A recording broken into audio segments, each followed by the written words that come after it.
Hi all welcome to Footy Arena. FC Barcelona ഇപ്പോൾ പൊളിച്ചടുക്കുകയാണ്.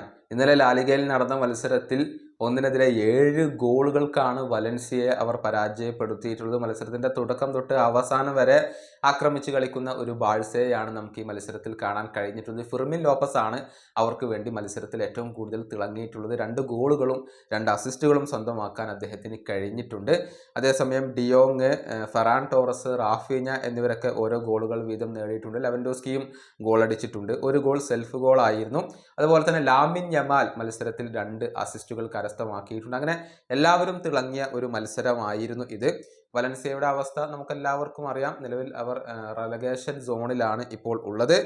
ഏതായാലും ഈ മത്സരത്തിന് ശേഷം ബാഴ്സയുടെ പരിശീലകനായ ഹാൻസി ഫ്ലിക്ക് ഒരുപാട് കാര്യങ്ങളെക്കുറിച്ച് സംസാരിച്ചിട്ടുണ്ട്. ഫെറാൻ ടോറസിനെ കുറിച്ചും അദ്ദേഹം സംസാരിച്ചിട്ടുണ്ട്. ടോറസിനെ സ്ട്രൈക്കർ എന്ന സ്ഥാനത്തായിരുന്നു അദ്ദേഹം കളിപ്പിച്ചിരുന്നത്. ടോറസിന് 2-3 ഗോളുകൾ കൂടി ഇനിയും നേടാമായിരുന്നു എന്ന് ഇപ്പോൾ ഫ്ലിക്ക് മത്സരശേഷം പറഞ്ഞിട്ടുണ്ട്. അദ്ദേഹത്തിന്റെ വാക്കുകൾ ഇങ്ങനെയാണ്: ടോറസിനെ സ്ട്രൈക്കറായി കളിപ്പിച്ചത് ശരിയായ തീരുമാനമായിരുന്നു. അദ്ദേഹത്തിന്റെ കാര്യത്തിൽ ഞാൻ ഹാപ്പിയാണ്.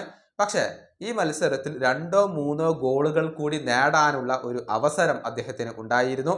അതാണ് അദ്ദേഹത്തിന്റെ ജോലി. അതിന് സാധിക്കുമെന്ന് ടോറസ് തെളിയിക്കേണ്ടതുണ്ട്. കൂടുതൽ ഗോളുകൾ നേടാൻ സാധിക്കും എന്ന കാര്യം ഫെറാൻ ടോറസിന് തന്നെ അറിയാവുന്നതാണ്. ഇതാണ് ഹാൻസി ഫ്ലിക്ക് പറഞ്ഞിട്ടുള്ളത്. 7 ഗോളുകൾ നേടിയിട്ടുണ്ട്, പക്ഷേ ഇനിയും കൂടുതൽ ഗോൾ അടിക്കാമായിരുന്നു എന്നാണ് ഫ്ലിക്ക് ഇപ്പോൾ പറഞ്ഞിട്ടുള്ളത്.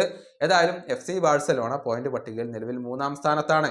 21 മത്സരങ്ങളിൽ നിന്ന് 42 പോയിന്റാണ് അവർക്കുള്ളത്. ഇനിയിപ്പോൾ അടുത്ത മത്സരത്തിൽ അറ്റ്ലാന്റയാണ് അവരുടെ എതിരാളികൾ. ചാമ്പ്യൻസ് ലീഗിലാണ് ആ ഒരു മത്സരം നടക്കുക. ഈ വീഡിയോ അവസാനിപ്പിക്കുന്നു. അടുത്ത വീഡിയോയുമായി കാണാം.